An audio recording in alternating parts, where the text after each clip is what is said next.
ومن احبني فقد احب الله ومن ابغضني حسينا فقد ابغضني ومن ابغضني فقد ابغض الله. آمنت بالله صدق الله المولانا العظيم وبلغنا رسول النبي الامين المتين المبين المعين الكريم ونحن على ذلك لمن الشاهدين والشاكرين والذاكرين والحامدين والحمد لله رب العالمين.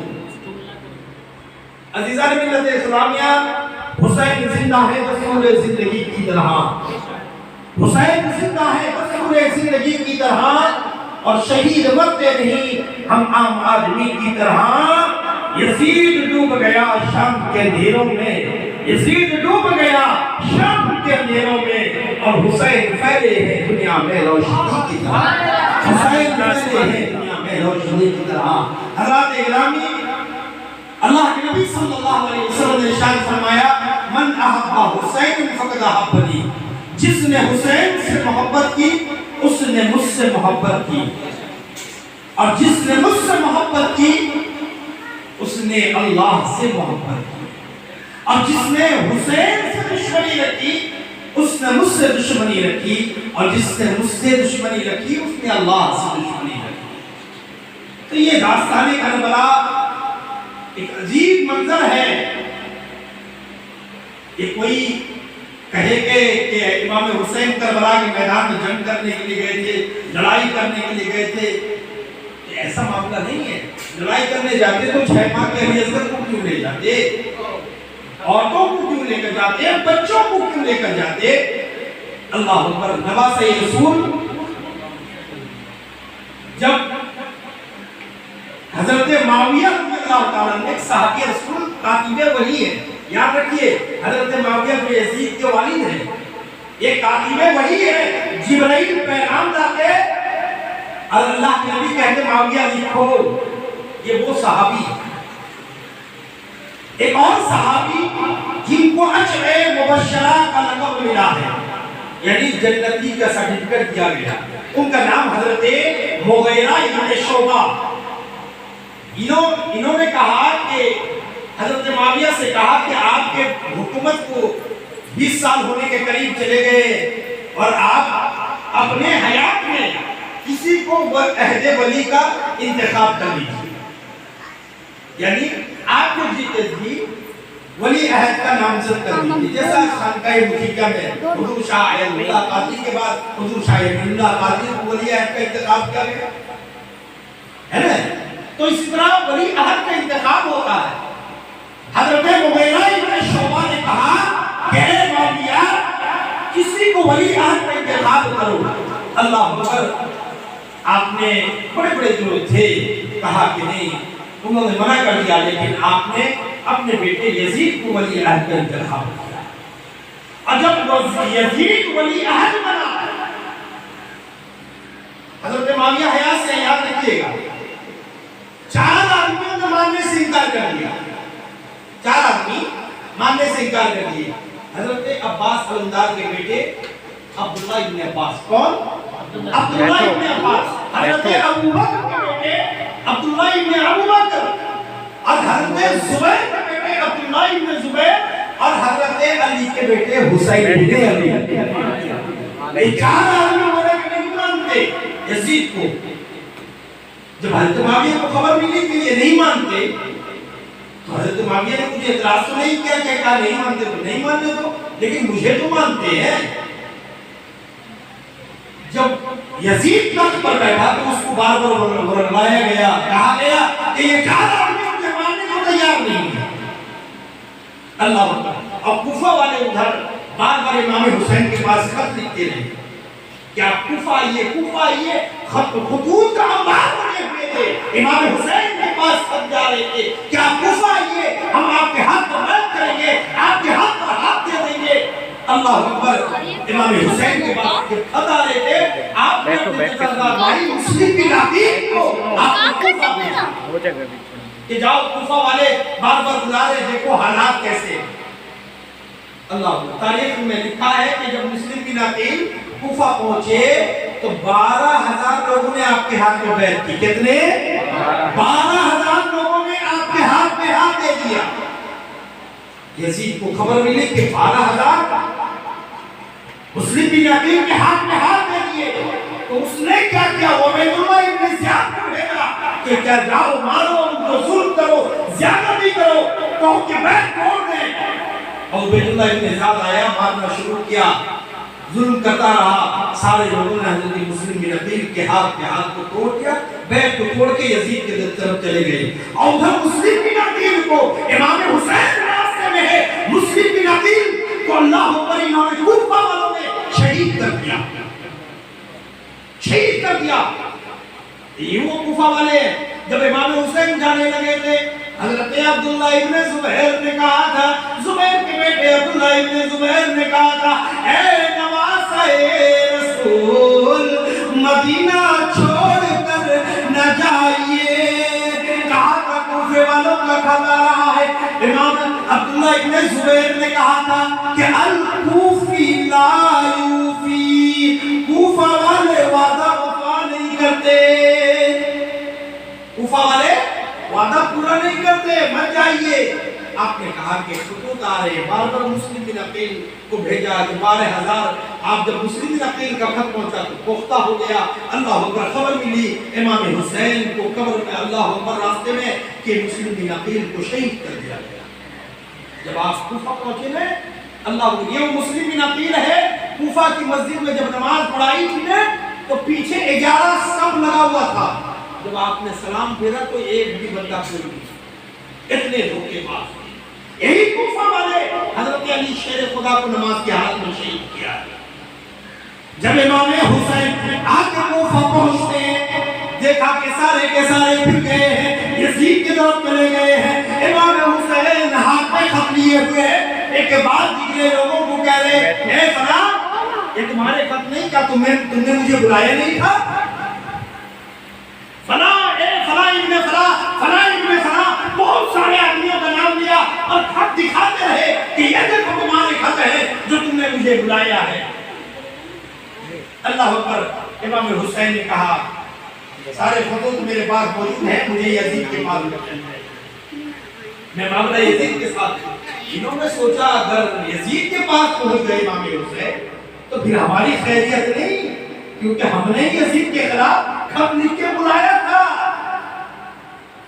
اللہ اللہ کہا کہ یزید کے دربار میں نہیں، جنگ کے لیے تیار ہو جاؤ، میدان کے لیے تیار ہو جاؤ۔ میرے حسین کربلا کے میدان میں اللہ اکبر، آل محمد کو لیے ہے، علی اصغر کو لیے ہے، علی اکبر کو لیے ہے، خاندان رسالت کو لیے چل دیے ہیں، عورتوں کو لیے چل دیے ہیں، سیدہ زینب کو لیے چل دیے ہیں، معصوم سکینہ کو لیے چل دیے ہیں۔ کربلا کے میدان میں نواز رسول کا قافلہ لگا ہے، اللہ اکبر، کے بعد دیگرے نواز رسول کے قافلے والے شہید ہوتے گئے۔ ایک بوڑھے آدمی جن کی عمر 60 سال کی تھی، جن کا نام حضرت برید رضی اللہ تعالیٰ عنہ تھا، جب یہ میدان میں اترے تو یزیدیوں لشکروں کو مارتے چلے گئے، جہنم میں پہنچاتے چلے گئے، جہنم میں جاتے رہے۔ لیکن یہ یاد رکھیے کہ یزید نے کبھی ایک تنہا مقابلہ نہیں کیا ہے، ایک آدمی کا مقابلہ، اللہ اوپر، ایک نواز رسول کا آدمی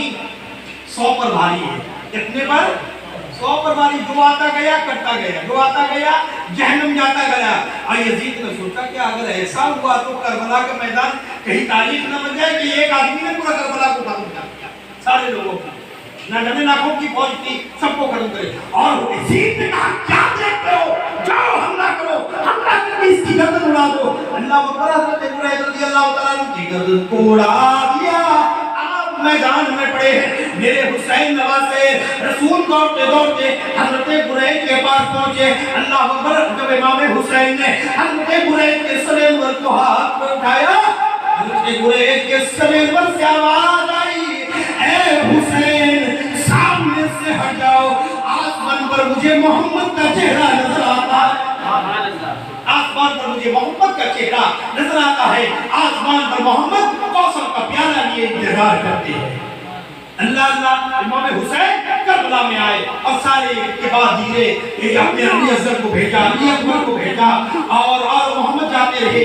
اور امام حسین جب پانی کو بند کر دیا، 9 محرم کو پانی بند کر دیا، کہا کہ سب پیئیں گے لیکن خاندان رسول کے لیے پانی نہیں ہوگا، درد پیئیں گے، ضعیف پیئیں گے، جانور پیئیں گے، سب پیئیں گے، لیکن خاندان رسول کو پانی نہیں کیا جائے گا۔ ارے ان کو کیا خبر تھی جن کا دادا ایڑی مارے تو زمزم جاری ہو جائے، اور جس کا پوتا جنید کے دھرتی پر پیالہ لے لے تو انا ساگر پیالے میں آ جائے، ارے پانی کیسے روک سکتے ہیں؟ اللہ اکبر، حقیقت تو یہی ہے کہ میرا حسین پیاسا نہیں بلکہ پانی خود لب حسین کو ترس گیا۔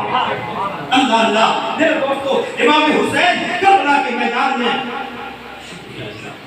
امام حسین کربلا ہے، اور ایک بعد دیگر جاتے رہے، جب علی اصغر کو لے کر دکھایا، کہا کہ وہ ظالموں، اگر ظلم میں نے کیا ہے، علی اکبر نے کیا ہے، اللہ محمد نے کیا ہے، یہ بات کو بچہ پیاس سے تڑپ رہا ہے، اسے پانی دے دو۔ اللہ اللہ، یزیدیوں نے کہا کہ حسین پانی سب پیئیں گے، چاہے تمہارا خاندان کا کوئی بھی بچہ ہو، کوئی بھی بڑھا ہو، ان کو پانی نہ دیا جائے گا۔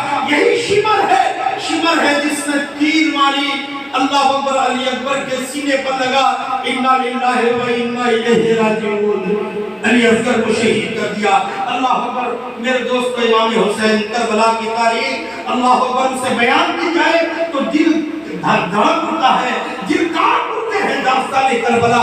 اللہ اکبر، نماز رسول کی اللہ اکبر کتنی حرمتی کی گئی، پانی بند کر دیا گیا، دانا بند کر دیا گیا، سب پیئیں گے لیکن نماز رسول کو نہیں دیا جائے گا۔ اللہ اکبر، میرا حسین کربلا کے میدان میں لڑتا رہا، بھوکا لڑتا رہا، پیاسا لڑتا رہا۔ امام حسین نے کہا کہ علی اصغر لٹ گیا لیکن حسین صبر کرتا رہا، علی اکبر لٹ گیا، حسین صبر کرتا رہا، اور محمد لٹ گئے، حسین صبر کرتا رہا۔ اب حسین کی زندگی شروع ہوئی تھی صبر سے، اور حسین کی زندگی ختم ہوئی نماز پر۔ میرے حسین کربلا میں بھوکے پیاسے ہیں، لڑ رہے ہیں، اتنے میں آواز آئی، اللہ اکبر، اللہ اکبر، آواز آئی۔ امام حسین جس تلوار کو کوئی روک نہیں پایا، علی اکبر کی جوانی روک نہیں پائی، علی اصغر کا بچپنا روک نہیں پایا، کوئی روک نہیں پایا، تلوار اچانک رک گئی۔ یزید ڈر گئے، تلوار رک کیسے گئی، کانپنے لگے، تلوار کیسے رک گئی؟ جس تلوار کو کوئی روک نہیں پایا وہ تلوار اچانک رک کیسے گئی؟ امام حسین نے سمجھ لیا، وہ لوگوں اذان ہو گئی، نماز کا وقت ہو گیا، تلوار اس لیے رک گئی ہے، تم بھی نماز پڑھ لو، ہم بھی نماز پڑھ لیتے ہیں۔ یزید نے یہی کہا تھا، اس کے فوجیوں نے کہا تھا، پڑھ لے، ہمیں پڑھنے کی ضرورت نہیں ہے۔ اللہ اللہ، میرے حسین کربلا کے میدان میں نماز بھی ادا کیے، اور جب حسین نماز سے فارغ ہوتے ہیں سارے یزیدیوں کو جہنم پہنچا دیتے۔ یزیدیوں نے عین نماز کے وقت میں حملہ کیا، ایک حملہ کیا، اور یہی شمر ہے جس نے میرے حسین کے سر پر کو کاٹا۔ یزید نے کہا تھا کہ میرے دربار میں حسین کے سر کو لے کر آنا، نماز رسول کے سب کو میرے دربار میں لے کر آیا نا۔ دنیا کے نارک کو جنہوں نے امام حسین کے سر پر کو لے کر دمشق پہنچے، دمشق پہنچنے نہ جانے کتنی گلیوں سے گھمایا، کتنے بازاروں سے گزرے، لیکن واہ رے واہ، ایک ایسی جگہ پر ٹھہرے جہاں ایک گرجا گھر تھا، ایک چرچ تھا جس کا ایک بہت پرانا پادری اس کے اندر رہتا تھا۔ اس نے آیا، دیکھا، کہا کہ یہ کون ہو، کہاں سے آئے ہو، کہا یہ سر کیا ہے؟ اللہ اکبر، کہا ہم یزیدی ہیں، یہ سر نواز رسول کا ہے۔ اللہ اکبر، اس کے آنکھ سے آنسو آ گئے، کہا کہ میں تو دین کو قبول نہیں کیا، میں نے محمد کا کلمہ پڑھا نہیں، لیکن محمد کی شان کو جانتا ہوں، ان کے نواسوں کی شان کو جانتا ہوں۔ وہ یزیدی بھیڑیوں اور کتوں، تم اس کا سر لے کر پھر رہے ہو جس کو امام حسین کا، جس کو مصطفیٰ علیہ رحمت چوما کرتے تھے، جس کو مصطفیٰ علیہ رحمت ہونٹوں کو بوسہ لیا کرتے تھے، جس کو میرے مصطفیٰ نے جنت کے نوجوانوں کا سردار کہا ہے، ان کا سر لے کر اللہ پر کہا کہ ٹھیک ہے۔ جب یہ کلمہ پڑھنے والے، نماز پڑھنے والے، کلمہ پڑھنے والے امام حسین کے سر انور کو لیے پھر رہے ہیں، اگر میں انکار کر دوں تو مجھے بھی مار دیں گے۔ کہا کہ ٹھیک ہے، ٹھہر جاؤ، ٹھہرا دیا، اور وہ جو پادری تھا نا 10,000 دینار اس کو ملے تھے اپنی باپ دادا کی وراثت میں، 10,000 دینار ملے تھے، آیا 10,000 دینار لے کر کہا کہ 10,000 دینار لے لو، 1,00,000 قلعے سر انور کو مجھے دے دو، نواسے رسول سر انور کو مجھے دے دو۔ کہا کہ تم اس سر کی کیا کر سکتے ہو؟ اللہ اکبر، کہا کہ تمہیں کیا غرض ہے، تم رقم لو، 10,000 دینار لو، یہ سر انور کو مجھے دے دو۔ اللہ اکبر، سر انور کو لیا، وہ پادری تھا، عیسائی تھا، سر انور کو لیا، لینے کے بعد سر انور کو اچھی طرح غسل کیا اور عطر لگایا، عطر لگانے کے بعد اللہ اکبر جب روشنی اللہ اکبر کمرے میں رکھا نا، تو سر انور کی تاثیر یہ تھی کہ اندھیرا کمرہ تھا، سر انور ایسا چمک رہا تھا کہ کمرہ پورا روشن ہو گیا۔ یہ پادری کہتا ہے میں رات بھر سر انور کو دیکھتا رہا، سر انور کو چنتا رہا، میں یہی کہتا رہا یہ وہ ہوٹ ہے جس کو مصطفیٰ جان رحمت اپنا ہوٹ لگایا کرتے تھے، یہ وہ پیشانی ہے جس کو مصطفیٰ اپنا پیشانی لگایا کرتے تھے، جس کو موسم کیا کرتے تھے۔ اللہ اکبر، سر انور کو رات بھر دیکھتا رہا، جب آنکھ لگی اللہ اکبر خواب میں مصطفیٰ کریم تشریف لے آئے، کہا کہ پادری تم نے میرے نواسے کے سر کی اتنی تعظیم کی، کلمہ پڑھنے والے وقت میرے نواسے کے سر کی بڑی بے حرمتی کی ہے۔ اے پادری سن لے، اس سر انور کی تعظیم کے بدلے میں آج میں تجھے کچھ نہیں، آج میں تجھے ایمان کی دولت دیتا ہوں۔ اللہ اکبر، کہا پادری ہاتھ بڑھا، کلمہ پڑھ، اور داخل اسلام ہو گیا۔ جب صبح ہوئی نے سر انور کو لا کر دیا، کہا بدبختو ظالمو، تم اس نواسے کے سر کو لے کر بے حرمتی کر رہا ہو، جس سر انور کی میں رات میں تعظیم کیا تو تمہیں دنیا مل گیا، تو مجھے دین کی مصطفیٰ جان رحمت صلی اللہ علیہ وسلم نے مجھے ایمان کی دولت سے نواز دیا۔ لیکن